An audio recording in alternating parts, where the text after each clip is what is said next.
ಬಸವಂತ ಕಡವಲ್ಕರ್ ಅಂತ patient ಅಲಿಜ್ history of ಅಸಾಲ್ಟಿಂದ ನಮ್ಮ ಆಸ್ಪತ್ರೆಗೆ ಬಂದರು.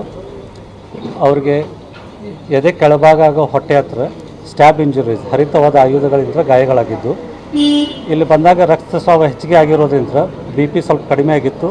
ಬಿ ಪಿ ಸ್ಟೆಬಿಲೈಸ್ ಮಾಡಿ ಅವ್ರಿಗೆ ಸಿ ಟಿ ಸ್ಕ್ಯಾನ್ ಮಾಡಿಕೊಂಡು ಐ ಸಿ ಯು ಅಡ್ಮಿಷನ್ಸ್ ಮಾಡಿದ್ದೀವಿ. ಈಗಿನವರೆಗೂ ಸ್ವಲ್ಪ ಕ್ರಿಟಿಕಲ್ ಇದ್ದಾರೆ. ರಿಪೋರ್ಟ್ ಪ್ರಕಾರ ಏನಾದರೂ ಶಸ್ತ್ರಚಿಕಿತ್ಸೆ ಮಾಡಬೇಕು ಅಂತ ಡಾಕ್ಟರ್ಸ್ ಟೀಮ್ ಎಲ್ಲ ಮಾಡ್ಕೊಳಕತ್ತಾರೆ.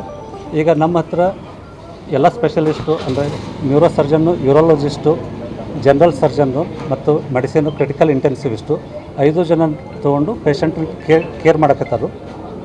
ಸೊ ಇನ್ನೊಂದು ತಾಸಿಗೆ ಯಾವ ಬೆಳವಣಿಗೆ ಆಗುತ್ತೆ ಅಂತ ನಾವು ಇದ್ರ ಮುಖಾಂತರ ತಿಳಿಸ್ತೀವಿ. ಈಗ ಸ್ವಲ್ಪ ಕ್ರಿಟಿಕಲ್ ಇದ್ದಾರೆ ಅಂತ ನಿಮಗೆಲ್ಲ ತಿಳಿಸ್ಬಯಸ್ತೀವಿ.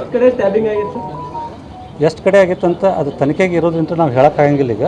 ಸೊ ಬಟ್ ಸ್ವಲ್ಪ ಲೈಫಿಗೆ ಕ್ರಿಟಿಕಲ್ ಇರೋದ್ರಿಂದ ನಾವು ಎಲ್ಲನೂ ಟ್ರೀಟ್ಮೆಂಟ್ ಮಾಡ್ಕೊಳಕತ್ತೀವಿ. ಹೌದು, ರಕ್ತಸ್ರಾವ ಭಾಳ ಆಗಿದೆ. ಈಗ ಬ್ಲಡ್ ಕೊಡಬೇಕು ಅಂತ ಬ್ಲಡ್ ರಿಸರ್ವ್ ಮಾಡಿ ಇಟ್ಕೊಂಡಿವಿ. ಬ್ಲಡ್ ಇನ್ನೇನಾದರೂ ಕೊಡೋ ಬಂತು ಅಂತ ಕೊಡ್ತೀವಿ. ಈಗ ಆಲ್ರೆಡಿ ರಿಸರ್ವ್ ಮಾಡಿ ಇಟ್ಟಿದ್ದೀವಿ. ಪ್ರಾಣಾಪಾಯದಿಂದ ಪಾರಾಗ್ಯಾರ ಅಂತ ಹೇಳೋಕ್ಕಾಗಲ್ಲ, ಕ್ರಿಟಿಕಲ್ ಅಂತ ಹೇಳ್ಬೋದು ಈಗ.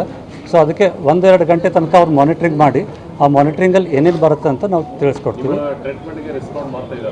ಟ್ರೀಟ್ಮೆಂಟಿಗೆ ರೆಸ್ಪಾಂಡ್ ಮಾಡಕತ್ತಾರೆ ಈಗ. ಆಮೇಲೆ ಈ ಥರದ್ದು ಸುಮಾರು ಪೇಷಂಟ್ ನಮ್ಮ ಕಡೆಗೆ ಅಡ್ಮಿಟ್ ಆದಾಗ ಅವುಗಳನ್ನು ಇದೇ ರೀತಿ ರೆಸ್ಪಾಂಡ್ ಆಗಿ ರಿಕವರಿ ಆಗಿದ್ದಾರೆ. Hopefully he will also recovers. ಈಗಿರೋ ಪೊಸಿಷನ್ ಪ್ರಕಾರ ಔಟ್ ಆಫ್ ಡೇಂಜರ್ ಅಂತಾರೆ? ಇಲ್ಲ ಸರ್, ಸ್ವಲ್ಪ ಕ್ರಿಟಿಕಲನ್ನೇ ಇದ್ದಾರೆ ಸರ್. Thank you.